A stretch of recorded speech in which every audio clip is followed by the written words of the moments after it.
ahead.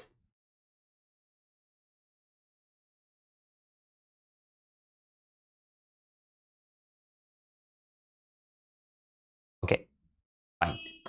Okay, so this is actually a very good option. Okay, like after the higher studies, if you want to have a good career, I would suggest you to choose private sector, because I myself have always worked at private sector.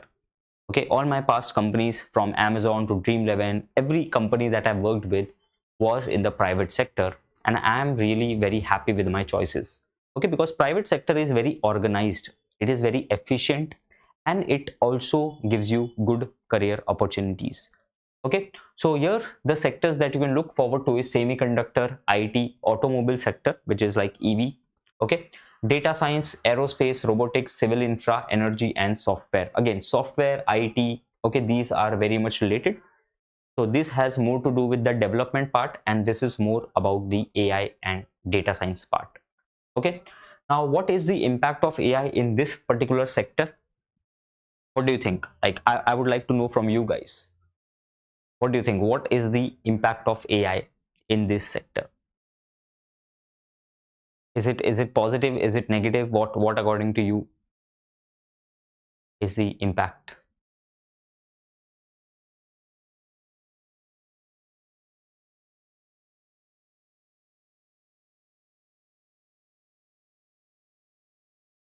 It's good. Okay, it's medium to high. Okay, so routine CAD coding analysis and simulations will be AI driven. Okay, the repetitive work, because as you know, coding can be done way better by an AI system. Okay, you can use ChatGPT or you can use another co-pilot kind of tools to get the coding done in a better way.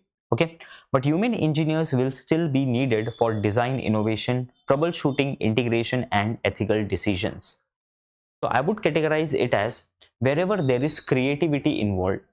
Okay, wherever there you need to take creative decisions. Okay, there there will be always a requirement for a human intervention, because creativity needs human intervention.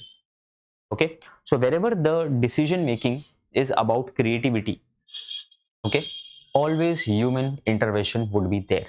It will never be completely replaced. But whichever tasks are very automatic in nature, which can be automated very easily, okay, all those tasks will definitely be handled by AI. In fact, they have started to be handled by AI. Okay, AI is actually handling most of such roles. So whenever you hear that this company laid off these many employees, XYZ, right? XYZ numbers, XYZ companies. So it is happening specifically in the roles where there is no automation. Okay, where there is very repetitive tasks. So that's why companies are moving to automated systems from that repetitive task model. Okay, so are we all on the same page, guys? Are you understanding the point?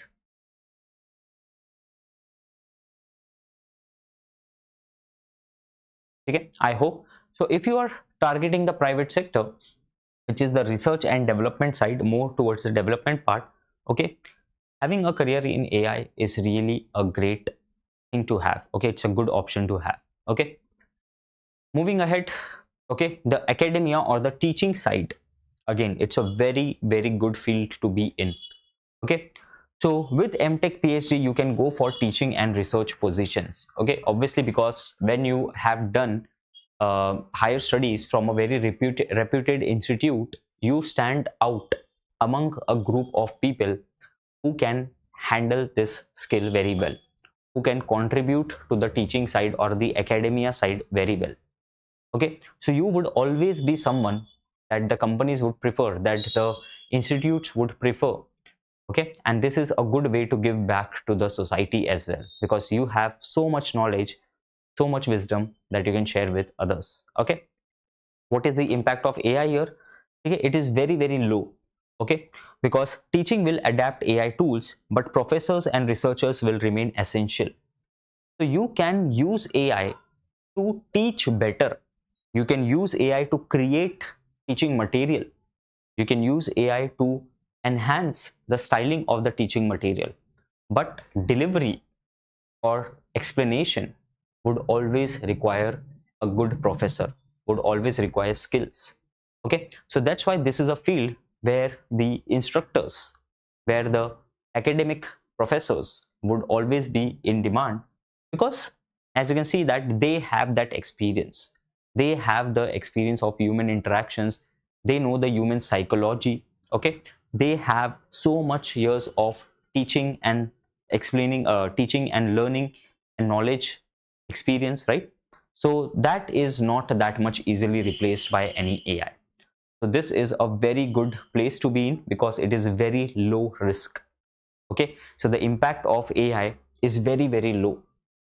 Okay, so you can actually plan to be having career in this. Okay, so talking about the conclusion part here. Okay, talking about the final conclusion. Sir, in short, tell us, will AI replace engineers? So first, I would like to know from you guys, what do you think?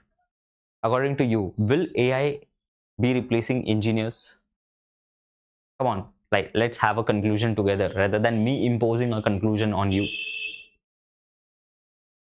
Will AI be replacing the engineers? Tell me, what do you think?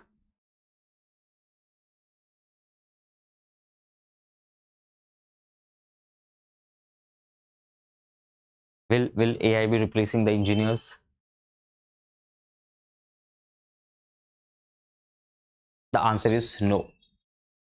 Okay, AI will not be a replacement to the engineers, but according to me, AI would be a replacement to the engineers who are not ready to adapt, who are not ready to upskill themselves, who are not ready to evolve with the requirements of the industry.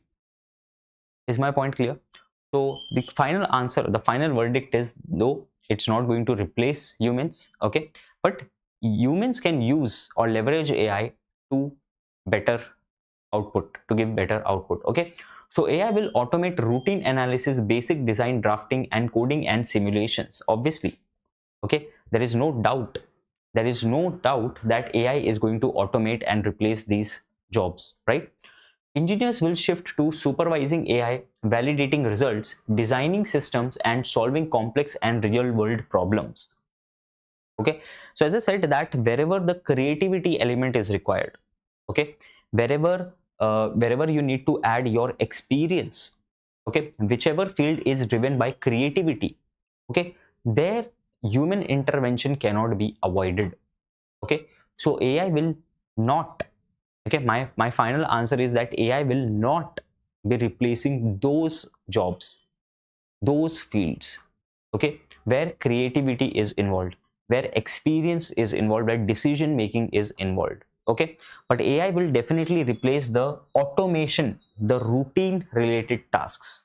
Okay, so have you heard that people say, yeah, I went to the office and I just filled the Excel sheet, right? Though, so they are working on some repetitive tasks. Are you able to relate? Like most of the assignments and the projects that you might be doing, you might be doing some repetitive task in that, correct? You might be doing certain copy pasting into that. Okay, do you agree with me? Like, are you able to relate to that? Are you able to relate to that?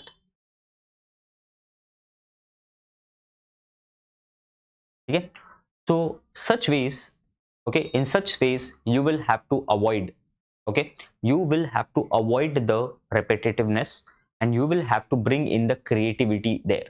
Okay, then only you can say that you are not prone to the replacement by AI. But if you're doing repetitive tasks, okay, then you are highly likely to be replaced by AI. And that's not something that I'm predicting. It is something that you can see in the real world, in the current market scenarios as well. Okay, chalo. Fields like civil, where infrastructure safety is required, mechanical, where manufacturing related tasks are there, electrical, where power grids, aerospace, environment engineering will always need human judgment. Okay, because these are not automated tasks. These are not on-screen related tasks. Okay, these are things that you do on field. These require human experience, human intervention. Okay, these are not some things which you can gather just by sitting at home. Okay, it needs you to have real industry experience, real on-site experience. So obviously, uh, like robots can replace most of it in the near future, but humans would always be required to supervise. Okay, so I would say that if you belong to the non-IT side, it's very easy to stay relevant. You just need to keep upskilling yourself slightly. So rather than being afraid of AI, try to use AI, okay, to your advantage.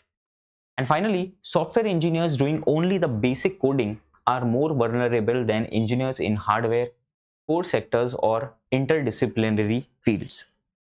As I have already told you, if you are kind of a web developer or an app developer, okay, so such fields, the development related fields, are very vulnerable to AI, because you have so many websites. Have you explored the Cursor AI?